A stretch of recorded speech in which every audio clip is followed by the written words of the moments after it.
Hello दोस्तों, welcome to PR classes. कैसे हो आप सभी? उम्मीद करता हूँ अच्छे होंगे, पढ़ाई कर रहे होंगे। आइए शुरू करते हैं आज के सेशन में। आज के सेशन में हमें क्या करना है, इससे पहले हम लोगों ने लैंगिक जनन के बारे में थोड़ा सा जान लिया था, अलैंगिक जनन के बारे में थोड़ा सा जान लिया था, ठीक है। फिर उसके बाद कायिक प्रवर्धन के बारे में जान लिया था, ठीक है। अब हम आज क्या पढ़ेंगे, आज हम पढ़ेंगे मुकुलन के बारे में पढ़ेंगे, ठीक है। लैंगिक जनन आपको मैंने बता दिया था, अलैंगिक जनन वो भी बता दिया था। बीजों से होने वाले जनन को लैंगिक जनन कहते हैं, बिना बीजों से होने वाले जनन को अलैंगिक जनन कहते हैं। कायिक प्रवर्धन में बता दिया था, तना पत्ती फूल जो होते हैं इनसे, या जड़ होता है उससे क्या होता है, नए बीज तैयार, नए पौधे तैयार होते हैं। इसके बारे में बात करें। आज हम बडिंग के बारे में पढ़ेंगे। मुकुलन के बारे में क्या करना है, हमको पढ़ना है, ठीक है। मुकुलन के बारे में हमको क्या करना है, पढ़ना है, ठीक है। अब मुकुलन में पढ़ने के लिए एक शब्द याद रखिएगा, ईस्ट, ठीक है, याद रखिएगा। हम ऐसे जीव को ले रहे हैं, ठीक है, जिसमें मुकुलन के द्वारा क्या होता है, नए जीव का जन्म होता है। जिसमें मुकुलन के द्वारा क्या होता है, नए जीव का जन्म होता है। इसको हम समझाएंगे आपको अच्छे से, आप उस चीज़ को समझ लेंगे तो फिर उसके बाद आगे की तरफ हम लोग बढ़ेंगे, ठीक है। उसको लिखवा भी देंगे, ठीक है। तो चलिए शुरू करते हैं मुकुलन के बारे में। पहले फिगर देख लीजिए, उसके बाद आगे बात करते हैं, ठीक है।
अब ध्यान से सुनिएगा।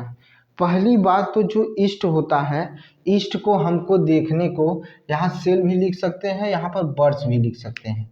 अगर यहाँ पर बर्ड्स भी लिख सकते हैं, और यहाँ पर भी आप क्या लिख सकते हैं, न्यू बर्ड सेल चैन लिख सकते हैं, ठीक है। सेल भी लिख सकते हैं, कोई दिक्कत नहीं, क्योंकि सेल ही तो बन रहा है। तो मुकुलन में हम ईस्ट को देख रहे हैं, ईस्ट ही एग्जाम्पल लिया गया है। और ईस्ट जो होता है, ध्यान से सुनिएगा, इसे हम केवल सूक्ष्मदर्शी की सहायता से देख सकते हैं। इसको क्या कर सकते हैं, हम सूक्ष्मदर्शी की सहायता से देख सकते हैं, ठीक है। सूक्ष्मदर्शी की सहायता से ही इसको क्या कर सकते हैं, देख सकते हैं। इसके अलावा इसको देखने के लिए कोई भी व्यवस्था नहीं है। ईस्ट को अगर, ईस्ट जो है कुछ घंटे ऐसे मिल जाए जो उसके अनुकूल हो, ठीक है, परिस्थिति उसके अनुकूल हो, ठीक है, तो ये क्या करते हैं, बड़ी जल्दी क्या कर देते हैं, जनन करना शुरू कर देते हैं, ठीक है। क्या करना शुरू कर देते हैं, जनन करना शुरू कर देते हैं। यानी इसका मतलब है कि एक ऐसी स्थिति दे देना इनको, ठीक है, ठीक है, एक ऐसी स्थिति दे देना जिसमें वातावरण इनके अनुकूल हो और पर्याप्त इनको पोषण मिल जाए, बस इतना है। पर वातावरण इनके अनुकूल हो और पर्याप्त पोषण इनको मिल जाए, ये कुछ ही घंटे में ढेर सारे क्या करने लगते हैं, जनन की क्रिया शुरू कर देते हैं। और ढेर सारे ये क्या करते हैं, गुणन करना शुरू कर देते हैं, एक श्रृंखला बनाना शुरू कर सकते हैं, ठीक है, शुरू कर देते हैं। और याद रखिएगा कि जो ईस्ट होता है, ईस्ट जो होता है वो एकल कोशिका होता है। क्या होता है? एकल कोशिका होती। ईस्ट जो होती है एकल कोशिका होती है। ईस्ट जो होती है एकल कोशिका होती है, याद रखिएगा। ईस्ट जो होता है वो क्या होता है? एकल कोशिका होती है, ठीक है। यानी एक कोशिकी होती है, ठीक है, एक कोशिकी होती है, याद रखिएगा। ध्यान से इसको पढ़िएगा और ध्यान से इसको समझने की कोशिश करिएगा, ठीक है। अब समझिएगा, ईस्ट की ये एक कोशिका है, ठीक है। ये मान लीजिए कि ये पेरेंट्स है। क्या है? पेरेंट है, ठीक है, पेरेंट्स है, ठीक है। ये एक है, ये जननी है, ठीक है, ये जननी है। इसी से क्या होगा? नई कोशिका का क्या हो जाएगा? ईस्ट की नई कोशिका का क्या होगा? जन्म होना शुरू हो जाएगा, ठीक है। जो ये बल्ब की तरह जो बाहर निकल रहा है, ये वाला भाग या कहें ये वाला भाग, जो बल्ब की तरह क्या हो रहा है? बाहर की तरफ निकल रहा है, इसी को क्या कहते हैं? मुकुल कहते हैं। इसी को क्या कहते हैं? मुकुल कहते हैं, ठीक है, मुकुल कहते हैं। इसीलिए देखिए हमने यहाँ पर क्या लिख दिया? बड़ नहीं, बड़ होगा, मुकुल है। इसका मतलब क्या है? ये मुकुल है। क्या है? ये मुकुल है, ठीक है। जो बल्ब की तरह क्या हो रहा है? जननी कोशिका में से, या कहा जाए कि जो पेरेंट कोशिका सेल है उसमें से क्या हो रहा है? बल्ब की तरह अलग होना शुरू हो गया। इसीलिए इसे मुकुल या कली भी कह सकते हैं। क्या कह सकते हैं? कली या मुकुल कह सकते हैं, याद रखिएगा, ठीक है। और ये धीरे धीरे क्या करेंगे? वृद्धि करना शुरू होंगे। देखिए ये वृद्धि कर रहे हैं ना, बढ़ रहे हैं। बढ़ने के बाद ऐसी स्थिति आएगी कि ये मादा से, या कहा जाए कि जननी से क्या हो जाएंगे? अलग हो जाएंगे, ठीक है। ये अपनी मातृ कोशिका से क्या हो जाएंगे? अलग हो जाएंगे। एक नई ईस्ट कोशिका को क्या करेंगे? जन्म देंगे। अब नई ईस्ट कोशिका क्या होगी? धीरे धीरे परिपक्व होगी, और परिपक्व होकर फिर नई कोशिकाओं को क्या करेगी? जन्म देगी। और ऐसी स्थिति देखने को मिलती है कि ये बार बार क्या करते हैं? श्रृंखला में क्या होते हैं? बढ़ना शुरू कर देते हैं। बड़ी तेजी से इनका क्या होने लगता है? मुकुलन होना शुरू हो जाता है।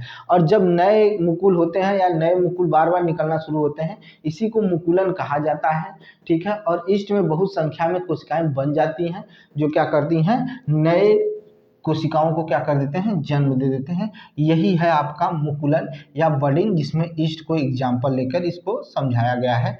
बस इसमें यही है। क्या है? ये बहुत ही सूक्ष्म होते हैं, जिन्हें सूक्ष्मदर्शी से देखा जा सकता है।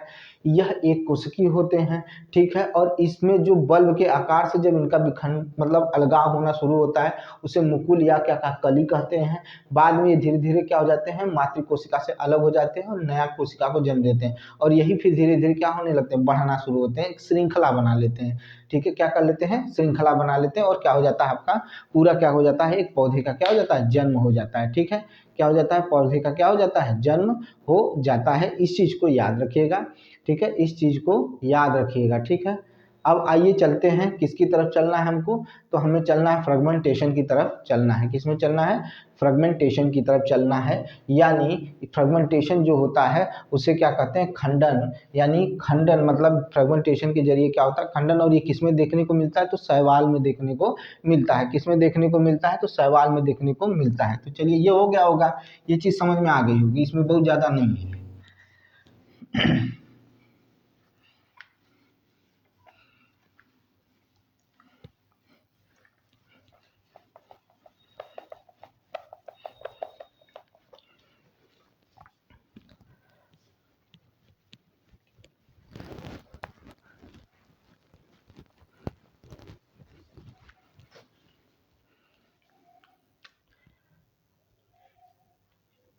चलिए भाई, खंडन।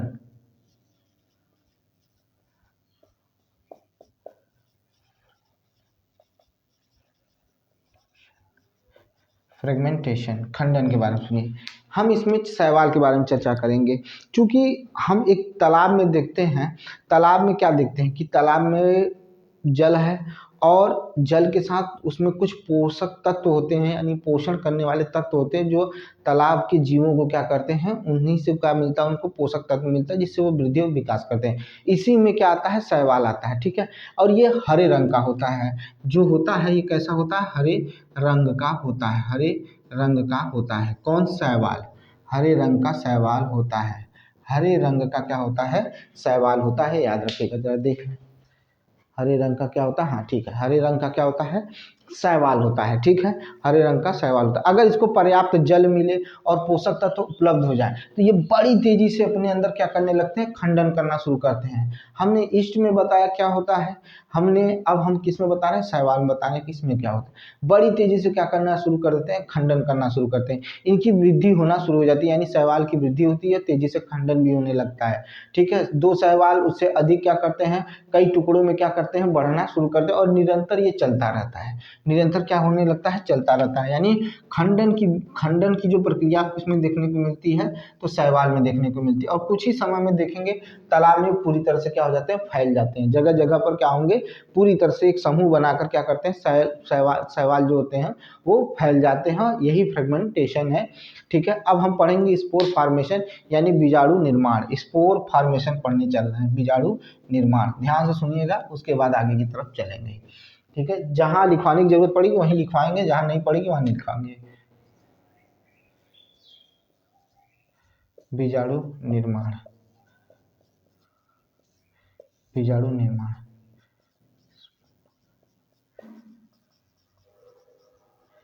स्पोर फॉर्मेशन, स्पोर फॉर्मेशन यानी बीजाणु निर्माण के बारे में पढ़ेंगे, ठीक है। अब बीजाणु निर्माण के बारे में देखिए कैसे पढ़ेंगे, ध्यान से सुनिएगा। हमने इष्ट के बारे में पढ़ लिया, शैवाल के बारे में पढ़ लिया, अब नंबर आ गया कवक का। किसका नंबर आ गया, कवक का। किसका नंबर आ गया, कवक का आ गया, ठीक है। किसका नंबर आ गया, कवक। कवक के बारे में हम क्या करेंगे, अब जानेंगे, ठीक है। अब देखिए कवक के बारे में क्या होता है, इसके जो बीजाणु, इसके जो मतलब बीजाणु होते हैं वो हवा में क्या होते हैं, फैले रहते हैं, हवा में हर जगह क्या होते हैं, फैले रहते हैं। किसके, बीजाणु, यानी किसके, कवक के। कवक के बीजाणु हर जगह हवा में क्या होते हैं, उपस्थित रहते हैं। और कवक क्या होता है, जैसे ही इनको अनुकूल परिस्थिति मिलेगी, ठीक है, इनके हिसाब से परिस्थिति मिलेगी, वो क्या हो जाएंगे, तुरंत क्या करने लगेंगे, तुरंत बढ़ने लगेंगे या उगना शुरू कर देते हैं, ठीक है। और क्या करते हैं, उगना शुरू कर देते हैं। और यह वायु में आसानी से तैरते रहते हैं, ठीक है, तैरते रहते हैं। क्यों तैरते रहते हैं, क्योंकि बहुत हल्के होते हैं, बहुत क्या होते हैं, हल्के होते हैं, बहुत ही हल्के होते हैं। इसीलिए आप डबल रोटी देखेंगे रखे रखे क्या हो जाती है, क्या लग जाता है, उस पर जाल नुमा बीजाणु फैल जाते हैं, यानी वो खराब होना शुरू हो जाता है, ठीक है। बहुत हल्के होते हैं। अब जब ये बहुत हल्के होते हैं, हवा में तैरते रहते हैं, तो एक लंबी दूरी भी तय कर सकते हैं, एक लंबी दूरी भी क्या कर सकते हैं, तय कर सकते हैं। कौन तय कर सकता है, तो कवक के बीजाणु क्या कर सकते हैं, एक लंबी दूरी तय कर सकते हैं, ठीक है। कवक के जो बीजाणु होते हैं एक लंबी दूरी क्या कर सकते हैं, तय कर सकते हैं, ठीक है। और इसमें भी अलैंगिक जनन पाया जाता है, ठीक है, अलैंगिक जनन पाया जाता है। याद रखिएगा कवक में भी अलैंगिक जनन पाया जाता है। अभी तक हम लोग अलैंगिक जनन में ही सारी चीजें अलैंगिक जनन में ही पढ़ रहे हैं, याद रखिएगा। हम लोग अब तक सारी चीजें अलैंगिक जनन में ही क्या कर रहे हैं, पढ़ रहे हैं, ठीक है। ये भी क्या है, एक अलैंगिक जनन है, ठीक है, अलैंगिक जनन है, ठीक है, ठीक है। समझिएगा ध्यान से, अगर इसको ध्यान से सुनिएगा, उच्च ताप, उच्च ताप, ठीक है, या निम्न आर्द्रता, निम्न आर्द्रता, निम्न आर्द्रता, उच्च ताप या निम्न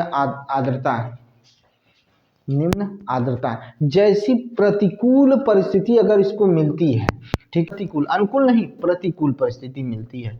क्यों अनुकूल नहीं कह रहे हैं हम, प्रतिकूल कह रहे हैं कि निम्न उच्च ताप या निम्न आर्द्रता जैसी प्रतिकूल परिस्थिति मिलती है तो ये उसको झेल जाते हैं। कैसे झेल जाते हैं, क्योंकि इनके ऊपर एक कठोर सुरक्षा कवच पाया जाता है, ठीक है, एक सुरक्षा कवच पाया जाता है, या कहा जा सकता है कि एक कठोर आवरण होता है।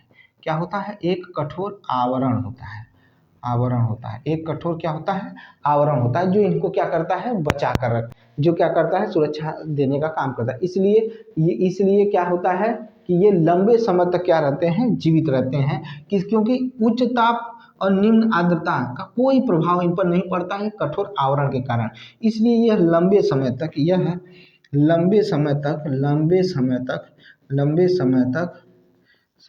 जीवित रहते हैं, लंबे समय तक जीवित रहते हैं।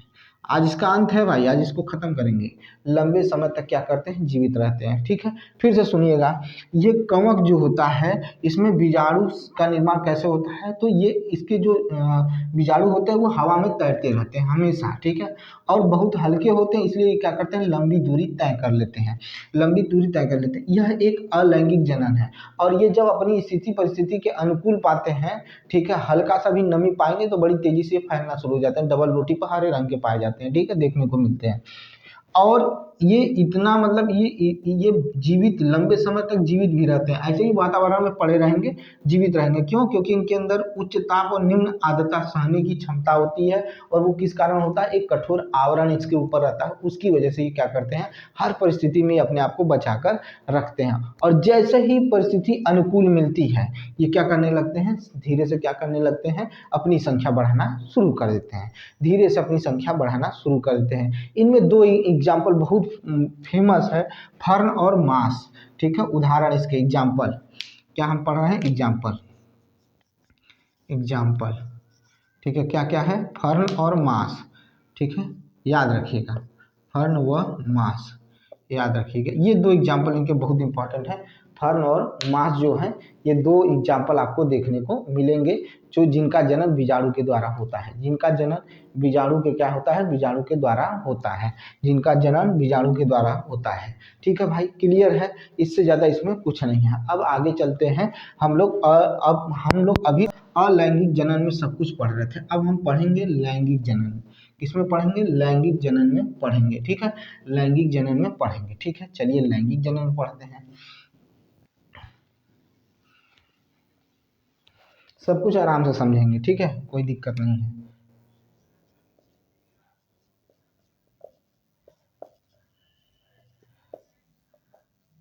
लैंगिक जनन, ठीक है,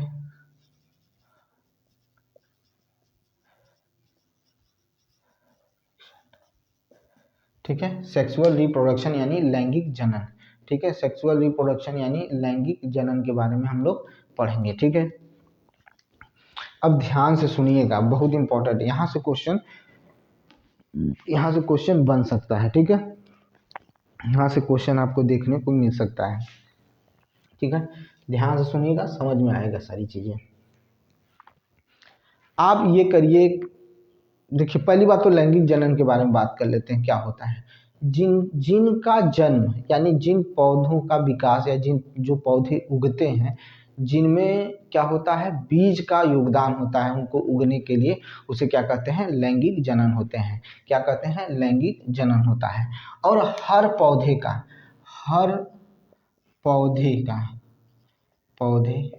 का जो पुष्प भाग होता है, पुष्प भाग होता है, पुष्प भाग होता है, पुष्प भाग होता है, वही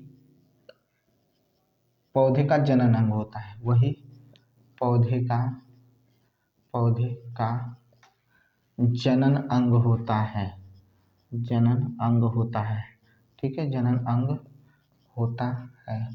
ठीक है, हर पौधे का जो पुष्प भाग होता है वही क्या होता है, जनन अंग होता है, वही क्या होता है, जनन अंग होता है।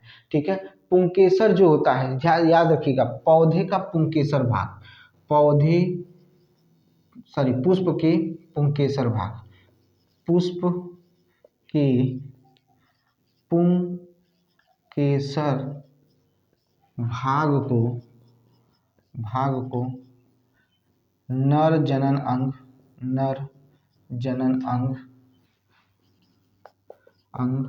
व स्त्री केसर को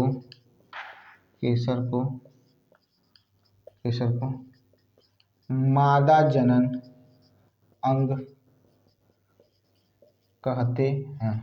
ठीक है, क्या कहते हैं, मादा जनन अंग कहते हैं। ठीक है, अब पुंकेसर जो होता है इसे स्टेमन कहते हैं, और स्त्री केसर जो होता है उसे क्या कहते हैं, पिस्टल कहते हैं। क्या कहते हैं, पिस्टिल कहते हैं। ठीक है, स्टेमन्स हो गया पुंकेसर, और क्या होता है, स्त्री केसर जो होता है पिस्टिल्स होता है। क्या होता है, पिस्टिल्स होता है, याद रखिएगा। अब ध्यान से सुनिएगा, कुछ पौधे ऐसे होते हैं, ध्यान से सुनिएगा, ध्यान अगर दिमाग यहाँ पर लगाएंगे तो समझ में आएगा। कुछ पौधे ऐसे होते हैं जीवन जिसमें केवल या तो पुंकेसर होगा या तो स्त्रीकेसर होगा, या तो पुंकेसर होगा या तो स्त्रीकेसर होगा। ऐसे जो पुष्प होते हैं उन्हें एक लिंगी पुष्प कहा जाता है। क्या कहा जाता है? एक लिंगी पुष्प कहा जाता है, जिसमें केवल क्या होना चाहिए? एक क्या होना चाहिए? एक या तो मादा हो, यानी या तो फीमेल हो, या तो क्या हो? मेल हो। यानी इसमें एक में केवल या तो पुंकेसर हो या तो स्त्री केसर हो, उसे क्या कहा जाता है? एक लिंगी क्या कहते हैं? एक लिंगी क्या कहते हैं? एक लिंगी कहते हैं।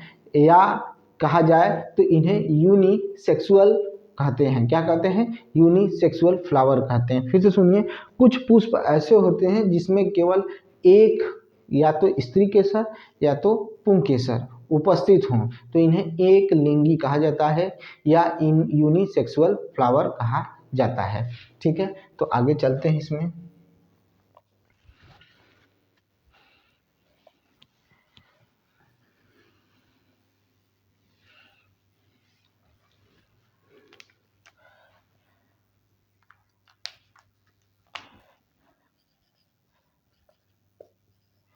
कुछ पुष्प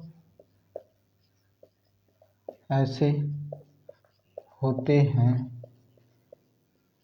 जिनमें केवल पुंकेसर या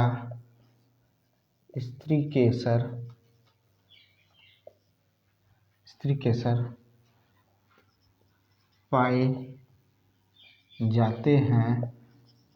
उन्हें एक लिंगी एक लिंगी यूनिसेक्सुअल फ्लावर पुष्प एक लिंगी पुष्प कहते हैं। एक लिंगी पुष्प कहते हैं। एक लिंगी पुष्प कहते हैं। ठीक है, समझ में आया कि नहीं आया? ठीक है, जैसे मक्का,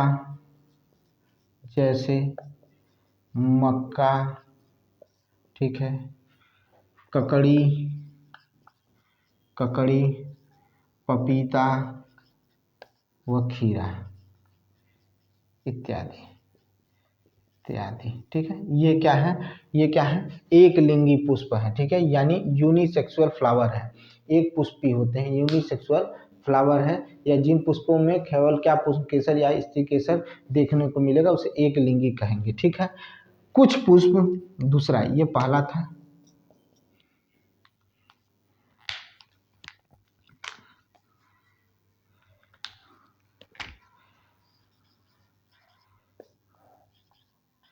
कुछ पुष्प में स्त्री केसर या पुंकेसर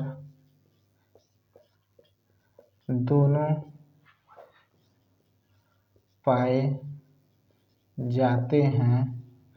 उसे द्विलिंगी पुष्प यानी बाईसेक्सुअल, ठीक है, बाईसेक्सुअल फ्लावर कहते हैं। जैसे सरसों, क्या होगा? जैसे सरसों, ठीक है, क्या होगा? सरसों, गुलाब, पिटूनिया, सरसों, सरसों, गुलाब, और क्या हो जाएगा? पिटूनिया। क्या हो जाएगा? पिटूनिया हो जाएगा। पिटूनिया, ये द्विलिंगी पुष्प होते हैं, यानी बाईसेक्सुअल फ्लावर होते हैं। याद रखिएगा, बाईसेक्सुअल फ्लावर होते हैं। ठीक है, हो गया भाई? देख लीजिए ध्यान से, द्विलिंगी पुष्प होते हैं। ठीक है,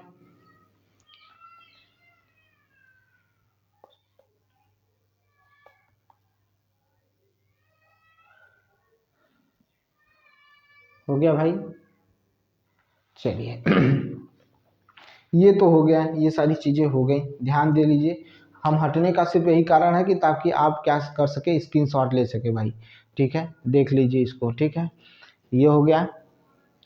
अब हम आगे की तरफ बढ़ रहे हैं। ठीक है, एक फिगर बनाएंगे, फिगर के जरिए आपको समझाने की कोशिश करेंगे।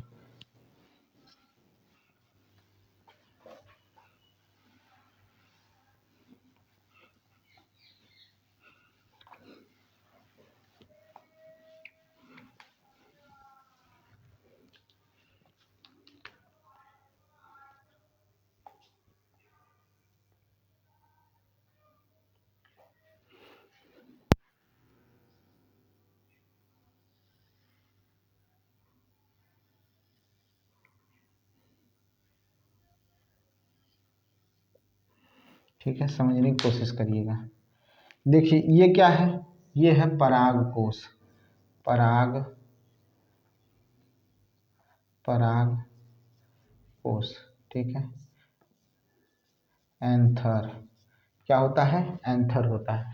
पराग कोश होता है, क्या होता है, एंथर होता है। ठीक है, क्या होता है, एंथर होता है। ये क्या है, पूतंतु है, तंतु है, फिलामेंट, फिलामेंट। ठीक है, ये क्या है, फिलामेंट है। और यही क्या है, पुंकेसर का भाग है। यही क्या है, पुंकेसर का भाग है, यानी इसी को स्टेमन कहते हैं। क्या कहते हैं, ये टोटल क्या है आपका, स्टेमन है, यानी ये पुंकेसर का भाग है। ठीक है, अब ये क्या हो सकता है, ये क्या हो सकता है, कुछ पौधे ऐसे होंगे जिसमें केवल पुंकेसर पाया जाएगा, यानी ये पाया जाएगा। कुछ पुष्प ऐसे होते हैं जिसमें केवल स्त्री केसर होता है, अभी उसका भी फिगर बनाएंगे। या तो ऐसे भी पुष्प होते हैं जिसमें ये भी पाया जाता है, यानी स्टेमन्स भी पाए जाते हैं और पिस्टल भी पाए जाते हैं, यानी स्त्री केसर और पुंकेसर दोनों पौधों में, एक ही पौधे में दोनों भी पाए जा सकते हैं। और कुछ पौधे ऐसे होते हैं जिसमें केवल एक ही होता है, या तो स्टेमन्स होगा या तो पिस्टल होगा, ये हो सकता है। ठीक है, तो ये हमने आपको स्टेमन दिखा दिया है। अब हम दिखाने चल रहे हैं आपको किसके बारे में, तो पिस्टल के बारे में, यानी स्त्री केसर के बारे में बताने चल रहे हैं। ध्यान से देखिएगा।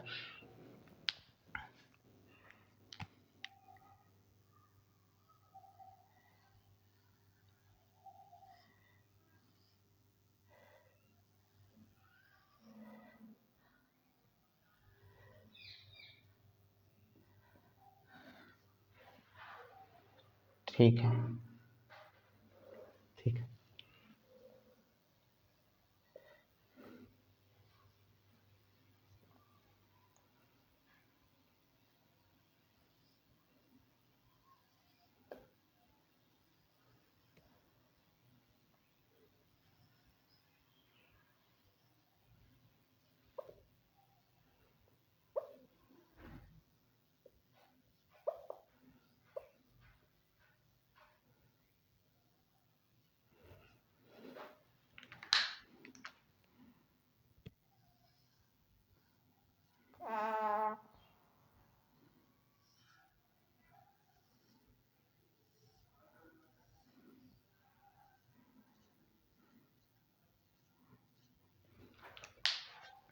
देखिए पहले इसको समझ लीजिए, फिर हम आगे चलते हैं, बताएंगे आपको। ठीक है, देख लीजिए पहले।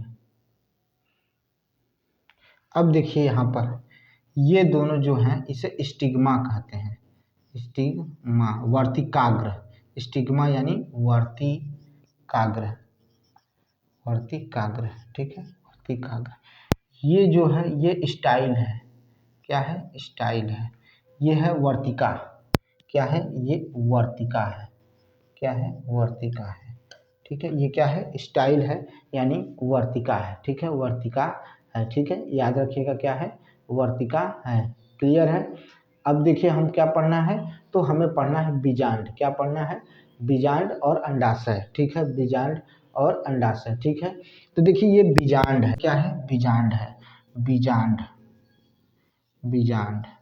ठीक है, ओवल, ओवल। ठीक है, ओवल, क्या है, ओवल है। ठीक है, बीजांड यानी ओवल है। ठीक है, और ये दोनों क्या है, अगर इन दोनों को मिला दें तो ओवरी हो जाएगा। क्या हो जाएगा, ओवरी हो जाएगा। अंडाशय जिसे कहते हैं, इसे क्या कहते हैं, अंडाशय कहते हैं। ध्यान से देख लीजिए भाई, क्लियर कर लीजिए पहले। ठीक है, समझिएगा चीज़ों को। ठीक है, फिर से समझिएगा। ये देखिए, ये हमने क्या बनाया है, पिस्टल बनाया, यानी स्त्री केसर बनाया है। यहाँ पर लिख देता हूँ, पिस्टिल। ठीक है, हमने स्त्री केसर बनाया है, हमने क्या बनाया है, स्त्री केसर बनाया है। ठीक है, ये देख लीजिए, इसमें क्या है, ये ओवरी है, अंडाशय है, बीजांड है, ठीक है, जिसे ओवल कहा जाता है, स्टाइल वर्तिका हो गया और वर्तिकाग्र हो गया। ये 1 2 3, ठीक है, पहले मुख्य मस्ट है, ठीक है, मस्ट है। ये अंग कहलाते हैं किसके, स्त्री केसर के अंग। जैसे उसमें फिलामेंट था, ठीक है, फिलामेंट था, और क्या था, परागकोश था, ठीक है, जिसे हम एंथर कहते हैं, वो उसके मुख्य भाग थे पुंकेसर के मुख्य भाग एंथर और फिलामेंट थे। इसी तरह से इस स्त्री केसर में जो मुख्य भाग होते हैं, स्टिग्मा होता है, स्टाइल होता है और ओवरी होता है। बीजांड तो बहुत बाद में आता है, क्योंकि ये अंदर क्रिया करता है तब जाकर क्या होता है, यूग्मनज यानी जाइगोट की क्रिया होती है, वो अलग चीज़ है, अभी बताएंगे, लेकिन ये चीज़ इसमें देखने को मिलती है, ये क्लियर रखिएगा। ठीक है, देख लीजिए, फिर उसके बाद आगे की तरफ बढ़ते हैं। ठीक है, तब आगे की तरफ क्या करते हैं, बढ़ते हैं।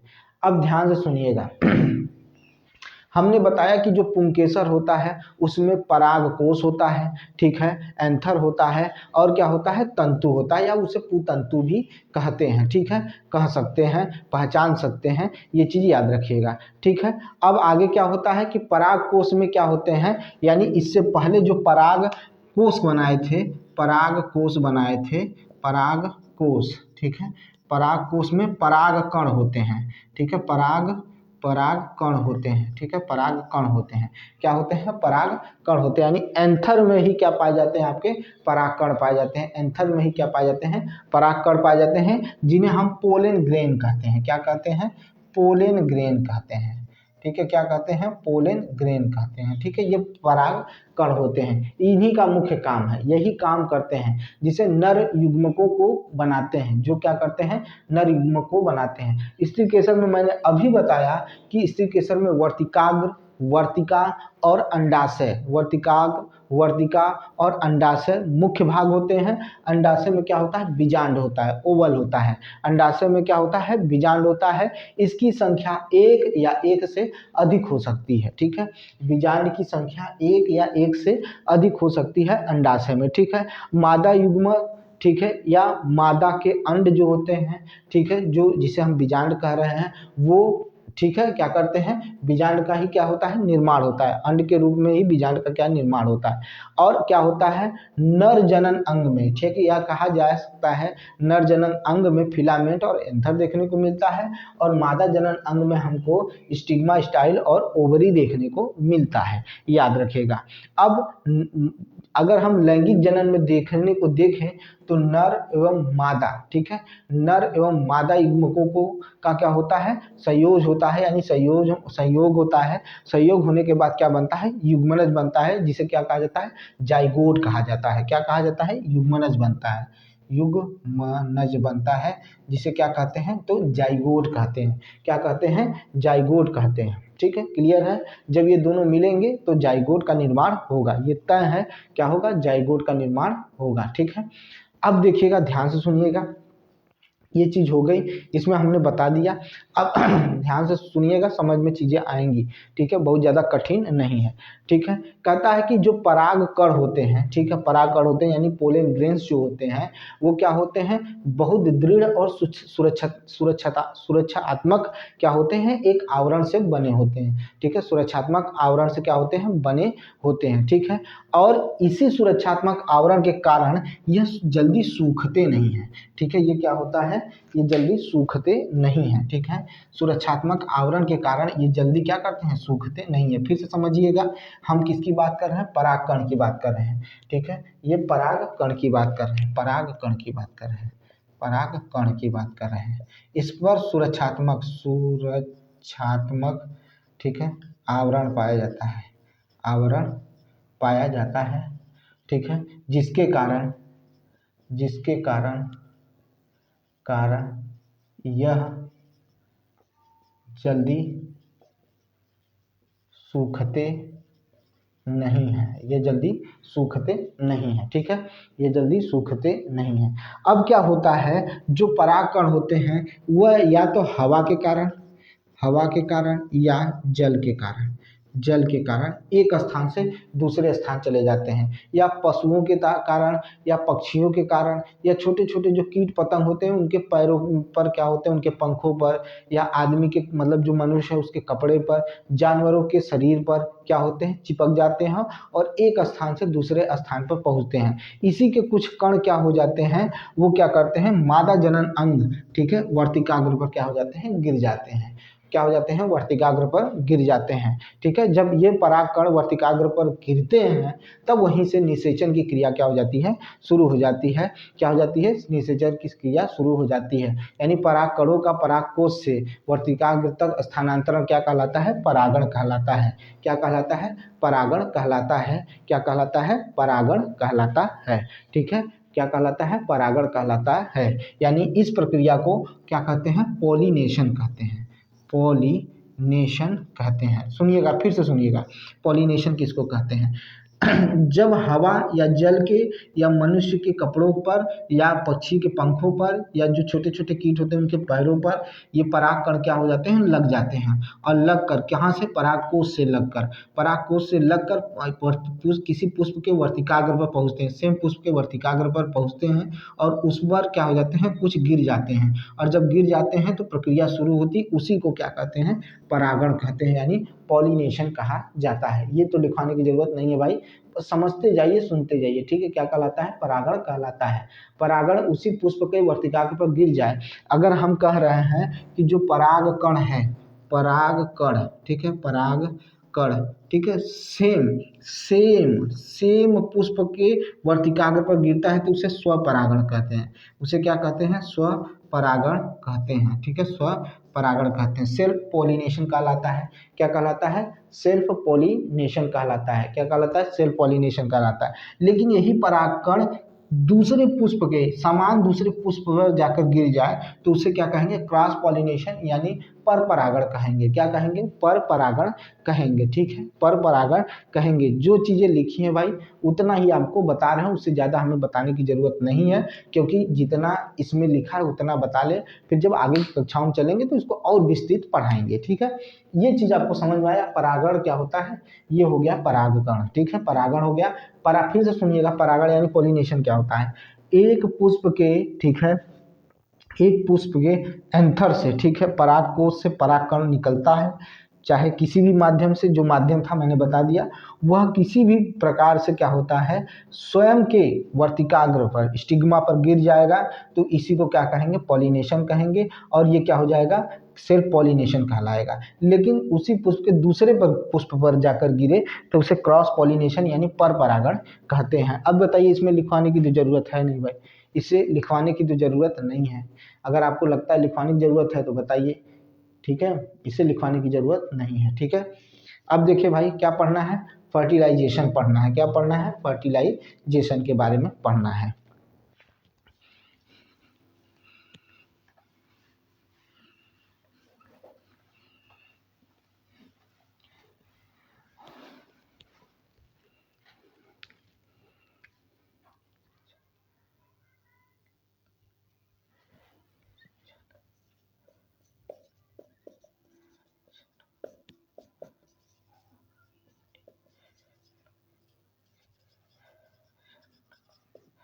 फर्टिलाइजेशन पढ़ना है। ठीक है, क्या पढ़ना है, फर्टिलाइजेशन को पढ़ना है। ठीक है, फर्टिलाइजेशन को पढ़ना है यानी निषेचन को पढ़ना है। कैसे निषेचन होगा, जब नर युग्मक और मादा युग्मक आपस में मिलेंगे। ठीक है, नर युग्मक मादा युग्मक आपस में मिलेंगे। ठीक है, आपस में मिलेंगे। ठीक है, जब उनका क्या होगा, जब आपस में मिलेंगे तब क्या कहलाएगा, युग्मनज कहलाएगा। क्या कहलाएगा, युग्मनज कहलाएगा। और युग्मनज के लिए नर और मादा युग्मक के प्रक्रम को, यानी युग्मनज के लिए नर और मादा युग्मक का होना बहुत जरूरी है। जब ये आपस में मिलते हैं तभी क्या होता है, निषेचन यानी फर्टिलाइजेशन होता है।